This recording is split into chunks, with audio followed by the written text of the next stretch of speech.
Kalau Islam digambarkan dengan senjata tajam, kucuran darah, pedang yang tajam, siapa yang akan tertarik kepada Islam? Selama puluhan tahun, Islam digambarkan sebagai agama teroris, diframing oleh orang-orang yang tidak suka kepada Islam.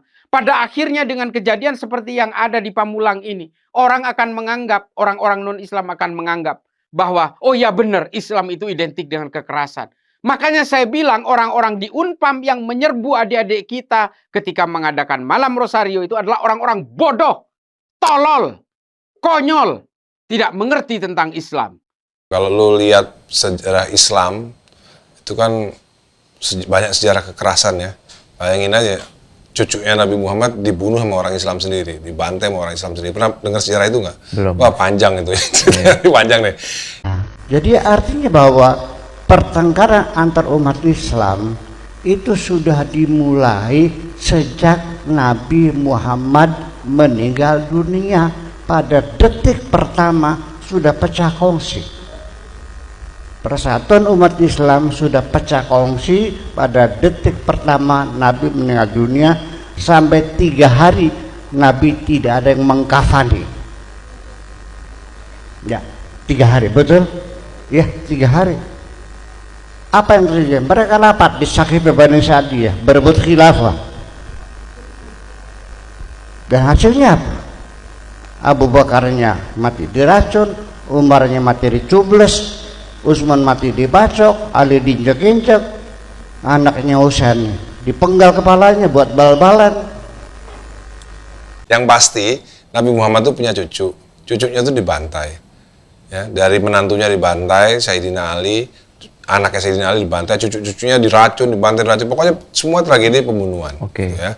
Makanya ada yang nggak mau ikut-ikut, akhirnya mereka lebih ke spiritual. Iya. Ya, ada yang mereka yang merebut kekuasaan, pada itu ya kaum rasional tuh mereka akhirnya berkuasa sampai dinasti Ottoman itu.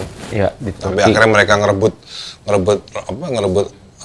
Konstantinopel 1453. Jadi Istanbul sekarang. Iya, jadi Istanbul. Terus sampai akhirnya mereka runtuh tahun 1923. Nah, itu kalau kita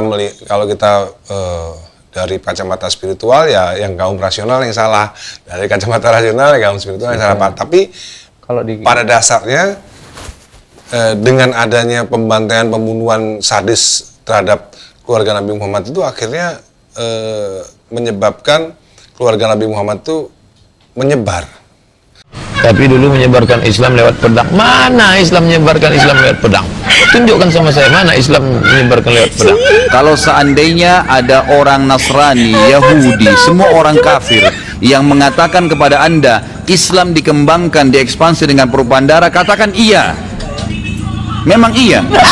Tapi dulu menyebarkan Islam lewat pedang. Mana Islam menyebarkan Islam lewat pedang? Tunjukkan sama saya, mana Islam menyebarkan lewat pedang? Mana Islam menyebarkan Islam lewat pedang? Tunjukkan sama saya, mana Islam menyebarkan lewat pedang? Subhanallah, semalam ada yang bertanya pada saya di Kalibata City waktu saya ngisi taklim di sana. Ustadz, bagaimana pendapat Ustadz bila ada orang-orang Nasrani yang mengatakan Islam itu diekspansi dengan pertumpahan darah, dengan jihad? Itu subhanallah, saya bicara hampir 45 menit mungkin hanya menjawab pertanyaan ini. Waktu itu saya bilang, kalau seandainya ada orang Nasrani, Yahudi, semua orang kafir yang mengatakan kepada Anda Islam dikembangkan, diekspansi dengan perubahan darah, katakan iya. Memang iya. Karena banyak orang Islam, subhanallah, kayak orang yang ketakutan kalau dikatakan Islam itu disebarkan dengan pedang. Saya katakan ikhwas sekalian, memang Islam dikembangkan dengan pedang. Jihad itu dikumandangkan memang dari dulu. Ada pengembangan Islam dengan dakwah, ada pengembangan Islam dengan pedang. Maka kerusakan budaya di Arab tidak mungkin akan kembali pulih dalam waktu dekat. Jangan harap martabat bangsa Arab akan pulih 50 tahun akan datang. Sekarang ini bangsa Arab asfalis safilin. Di mata dunia tidak terhormat sama sekali. Di mata dunia bangsa Arab bangsa yang dianggap biadab. Tidak ada hukum, tidak ada hak asasi manusia, tidak ada ukhuwah, Islamiyah maupun Watoniyah, tidak ada. Semua menggunakan senjata kekerasan. Nyawa sangat murah, membunuh sangat murah. Pada Islamnya sama ahli sunnah jamaah, sama ahli sunnah jamaah itu kebanyakan. Syiah cuma sedikit Syiah.